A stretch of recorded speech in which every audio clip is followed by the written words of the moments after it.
Hello बच्चों, नमस्कार।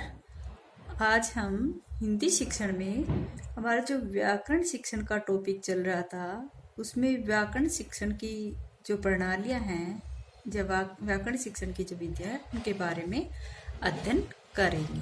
व्याकरण शिक्षण की विधियां कि व्याकरण शिक्षण हम किस मेथड के माध्यम से करते हैं। क्या है आज का टॉपिक अपना? व्याकरण शिक्षण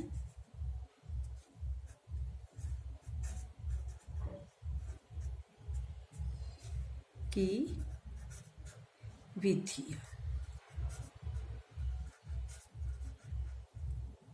व्याकरण शिक्षण की विधियां कौन कौन सी विधियों का हम व्याकरण शिक्षण में प्रयोग करते हैं, कौन कौन से मेथड का हम, जैसे सूत्र प्रणाली या पाठ्य पुस्तक प्रणाली, आगमन प्रणाली या फिर निगमन प्रणाली या विश्लेषणात्मक प्रणाली या भाषा सशृंग विधि, इन सब का प्रयोग हम किस में करते हैं? व्याकरण शिक्षण में करते हैं। ठीक है, भाषा सशृंग है, विश्लेषणात्मक जिसमें आगमन निगमन दोनों आ जाती हैं, सूत्र प्रणाली जिसमें निगमन विधि की तरह ही हम इसके अंदर सूत्र हटा के बालकों को शिक्षण करवाते हैं। ठीक है, इसी प्रकार पाठ्य पुस्तक जो हिंदी में जो गद्य पद्य में भी यूज होती है, इस प्रकार से हम भिन्न विधियों के माध्यम से व्याकरण शिक्षण करते हैं। ठीक है, तो सबसे पहले हमारी कौन सी विधि होगी? सबसे पहले लगा लो, अपनी पहली विधि मान लो आती है सूत्र प्रणाली। सूत्र प्रणाली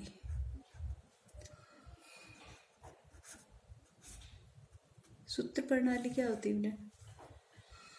ये जो विधि है, ये मेथड में ये जो मेथड है, ये परंपरागत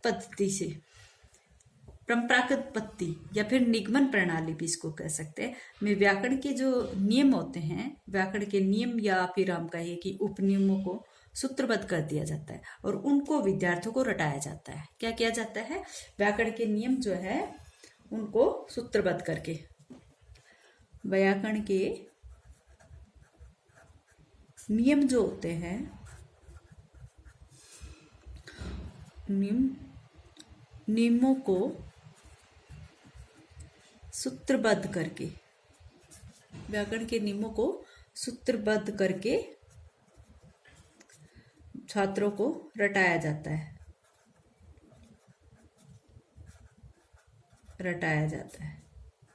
तो कहने का अर्थ है कि ये जो विधि है रटने पर बल देती है, जो आपकी सूत्र प्रणाली है, लेकिन व्याकरण शिक्षण की एक महत्वपूर्ण विधि।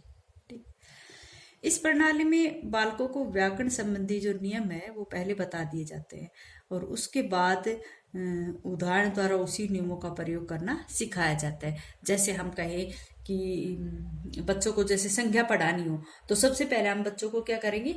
संख्या की परिभाषा याद करवाएंगे। संख्या की परिभाषा याद कराएंगे कि किसी व्यक्ति, वस्तु, स्थान आदि के नाम को क्या कहते हैं? संज्ञा कहते हैं। ठीक है, ये बताएंगे और उसके बाद कुछ वाक्य लिखकर या फिर बोलकर बालकों द्वारा उसमें से संज्ञा शब्दों को छुटवाएंगे। ठीक है, तो ये कौन सी विधि? सूत्र प्रणाली। सूत्र प्रणाली में सबसे पहले क्या कहते हैं? बालकों को जो व्याकरण के नियम है उनको सूत्रबद्ध करके छात्रों को वो नियम रटा देते हैं। नियम हो चाहे उपनियम हो, उनको रटा देते हैं और बाद में वो बच्चों को बाद में उदाहरण के द्वारा उन बच्चों से उस नियम का प्रयोग करवाते हैं। ठीक है बेटा, तो ये जो है, जैसे मैंने बताया आपको कि किसी व्यक्ति, स्थान या वस्तु के नाम को संज्ञा कहते हैं और फिर बाद में हम कह दें कि जो पुस्तक मेज पे रखी है, तो हम यहाँ पर बच्चों से पूछेंगे भैया इसमें कौन कौन सी संज्ञा? बच्चे कहेंगे पुस्तक है, मेज है, इस तरह से कहेंगे। तो फिर उसके बाद अगर आगे हम पढ़ेंगे तो हम कहेंगे कि पुस्तक कौन सी संज्ञा है और मेज कौन सी संज्ञा, तो इस तरह से हम पूछ सकते हैं। तो ये उदाहरण देकर उनसे पूछेंगे। अब ये जो विधि है अपनी सूत्र प्रणाली, ये प्राचीन काल में ही संस्कृत की शिक्षा के जो ग्रंथों में इसका बहुत अधिक प्रयोग किया जाता था, जिन्हें भाष्य कर समझाया जाता था। भाष्य कर समझाया जाता था। लेकिन इस विधि की कुछ कमियां भी आती है। ये माना जाता है कि ये जो विधि है पूर्णतः अमनोवैज्ञानिक है।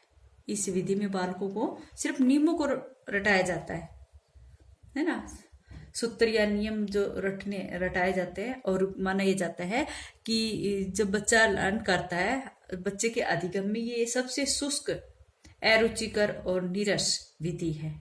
ठीक है। और इसमें जो बालक भाषा का ज्ञान करता है वो अच्छे से नहीं हो पाता है। ठीक है। और इसमें यूँ कहे कि इसमें मेहनत भी अधिक लगती है और समय भी अधिक लगता है कि बच्चों को पहले नियम रटाओ और फिर बाद में उदाहरण देकर उनसे सॉल्यूशन कराओ। ठीक है। तो ये थी अपनी सूत्र प्रणाली। नेक्स्ट थी पाठ्य पुस्तक विधि।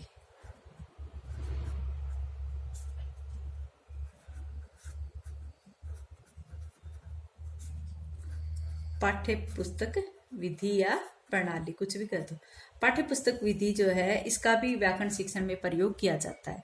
ये विधि भी मनाई जाती है कि ये भी निगमन प्रणाली का ही दूसरा रूप है। जो सूत्र प्रणाली में निगमन प्रणाली बोला गया है उसी का ही दूसरा रूप है। जो सूत्र प्रणाली है वो संस्कृत से हिंदी में आई है और पाठ्य पुस्तक प्रणाली किस में से आई है? अंग्रेजी में से। जो सूत्र प्रणाली किस में से आई है? मैंने बताया ना अभी आपको कि संस्कृत में भाष्य के रूप में प्रयोग करवाई जाती थी। सूत्र प्रणाली संस्कृत से आई है, संस्कृत से।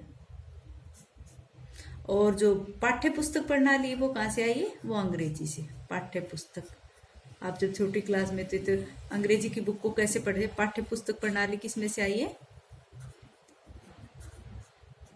ये अंग्रेजी से आई है। सबसे पहले जब हमने अंग्रेजी पढ़ना सीखा था तो उस टाइम हम इंग्लिश की जो बुक थी उसकी रीडिंग मारते थे। और हिंदी में भी पाठ्य पुस्तक विधि का प्रयोग किया जाता है। पद्यांश हो, गद्यांश हो, उन सबको हम पाठ्य पुस्तक विधि से, जैसे हम आदर्श वाचन करें या अनुकरण वाचन करते हैं तो वो किस के माध्यम से होता है? पाठ्य पुस्तक विधि से। और व्याकरण में भी ये माना जाता है कि व्याकरण शिक्षण के आधार पर भी कुछ पुस्तकें होती हैं जिसमें व्याकरण के विभिन्न पक्षों पर सामान्य या संक्षिप्त चर्चा दी होती है। तो उनके अध्यापक जो होता है, व्याकरण शिक्षण कराने वाला अध्यापक जो है वो भी ऐसे ही करता है कि पाठ्य पुस्तक का सहारा लेकर बच्चों को पढ़वाता है, जिसमें व्याकरण के विभिन्न पक्षों पर सामान्य व संक्षिप्त चर्चा कर सकते हैं। और उन पक्षों को हम उदाहरण सहित प्रस्तुत भी कर सकते हैं, जिसको आधार मानकर अध्यापक कक्षा में पढ़ाता है उन्हीं पर हम कुछ उदाहरण भी प्रस्तुत कर सकते हैं। अब आता ये है कि ये जो प्रणाली है ये भी बिल्कुल अमनोवैज्ञानिक विधि है। अमनोवैज्ञानिक विधि है जो व्याकरण के अध्यापन में बिल्कुल नीरस मानी गई। जैसे सूत्र प्रणाली मानी गई उसी प्रकार से नीरस मानी गई है। इसमें भी एक प्रकार से जो एक शुष्कता या निरसता या अनाकर्षकता जो है वो बनी रहती है। इसमें भी रटने पर ही बल दिया जाता है और केवल रटने मात्र से बालक कभी भी नियमों का सही प्रयोग नहीं कर पाता है। ठीक है। तो ये अमनोवैज्ञानिक विधि मानी गई है। नेक्स्ट है इसमें व्याकरण शिक्षण में नेक्स्ट है आगमन प्रणाली। वैसे तो पिछली बार जब मैंने आपको संकाय विषयों की समझ वाले पेपर करवाया था तो उसमें ये सारी विधियां मैंने आपको करवाई है। फिर भी आपकी जानकारी के लिए मैं बताती हूँ। यहाँ पर आगमन प्रणाली जो है वो भी व्याकरण के नियमों को प्रत्यक्ष न बताकर उदाहरण द्वारा प्रस्तुत करती है। ठीक है। और बालकों में उन उदाहरणों के माध्यम से बालकों से नियम निकलवाती है। ठीक है। और माना यह जाता है कि आगमन विधि के माध्यम से व्याकरण शिक्षण को अधिक रोचक और सरल बनाया जा सकता है। इसमें पहले कुछ उदाहरण छात्रों के समक्ष प्रस्तुत किए जाते हैं और छात्र उदाहरणों के आधार पर नियम खोजते हैं। ठीक है। सबसे पहले क्या करते हैं? उदाहरण प्रस्तुत करते हैं और छात्र उन्हीं उदाहरणों के आधार पर नियम खोज लेते हैं। फिर उस नियम का परीक्षण किया जाता है। तो इस विधि के कुछ फायदे भी है। जैसे बालक स्वयं अगर नियम खोजता है और तो वो क्या कर रहा है? इसका मतलब ये है कि बालक वहां पर सक्रिय रहकर शिक्षण करता है। बालक वहां पर सक्रिय है और बालक जो है अगर सक्रिय है तो स्वाभाविक ढंग से ज्ञान प्राप्त करता है। और उनके द्वारा जो ज्ञान प्राप्त किया जाएगा वो स्थायी भी रहेगा और विद्यार्थियों की उत्सुकता भी पढ़ने में बनी रहेगी। भाई आप सभी जानते हो कि आगमन प्रणाली में क्या होता है, इस विधि में व्याकरण के जो नियम होते हैं उनको प्रत्यक्ष न बताकर बालकों को उदाहरण प्रस्तुत किए जाते हैं, निकलवाए जाते हैं बच्चों से। और इसमें पहले कुछ उदाहरण छात्रों के समक्ष प्रस्तुत भी कर दिए जाते हैं और छात्र उदाहरणों के माध्यम से ही नियम खोजते हैं। ठीक है, तो माना यह जाता है कि भाई इस आगमन विधि को प्रस्तुत करने के लिए सबसे पहले हम क्या करते हैं, सबसे पहले हम उदाहरण देंगे बच्चों के सामने। नंबर 1 पर हम यहाँ पर क्या करेंगे, उदाहरण प्रस्तुत करेंगे। फिर उसके बाद क्या करेगा बच्चा, निरीक्षण करेगा। निरीक्षण करेगा या तुलना करे या चाहे विश्लेषण करे, कुछ भी करेगा। निरीक्षण करे चाहे विश्लेषण करे चाहे आपस में उनका तुलना करे।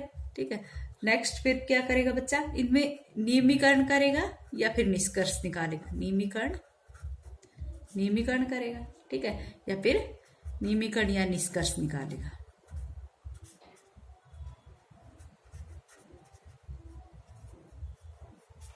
ठीक है, फिर इसके बाद बच्चा क्या करता है, उसका प्रयोग करता है, उसका प्रयोग एवं अभ्यास भी करेगा। अभ्यास करना,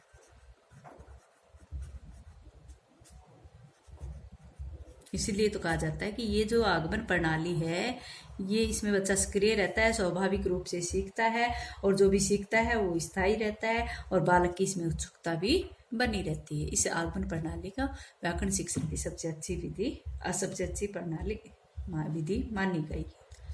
ठीक है, अच्छा बच्चों, आज इतना ही।